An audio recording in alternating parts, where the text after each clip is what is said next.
Part 3. Her. I knew her. I wasn't a best friend. I wasn't a close friend. I'm someone who just knew her. Okay? I knew her. I fellowshiped with her. I talked to her. I knew her. And this is what I want to say.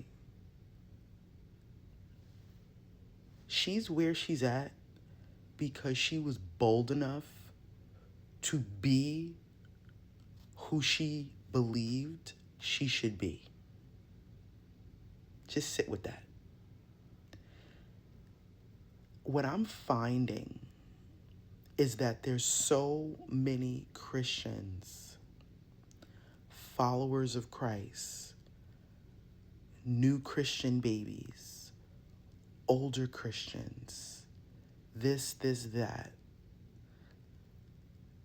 I'm finding that there's such a pattern of being intimidated, scared to say what you need to say, to be who you believe you need to be, to move in the way you believe you need to move. That's what I'm finding. I'm finding that the Jesus that people are saying that they believe in apparently is not giving people the strength to be bold enough to be who they believe they should be. Because this one right here only became who she is now because she had the, balls to be that. Do I believe she was deceived? Yup. Do I believe that her not having right stewardship in her life helped her be deceived? Yup. Do I believe the church played a part? Yup. Do I believe that her being a member, serving at Mosaic affected her? Yup. Do I believe clearly that her own desires got the best of her? Yup. At the end of the day, though, she was bold enough to do and choose whatever it is she believed she needed to do and choose. She was. And I feel that when the enemy comes in and he moves and he deceives and he transforms things to make them look a certain way, I just find that there's so many Christians that are just like punks. They're punks. They're punks to stand up for themselves. They're punks to say what they need to say. They're punks to expose the pastor. They're punks to expose the church. They're punks to take a stand. They're punks.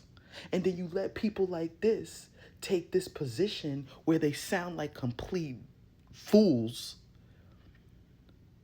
I mean, do you hear the things she says? Like, if you take God out of it, just take God out of it for a minute. She sounds like a complete fool.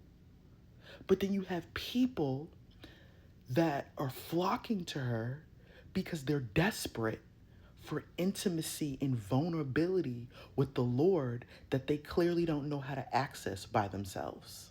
And then it's like, whose fault is that? You know?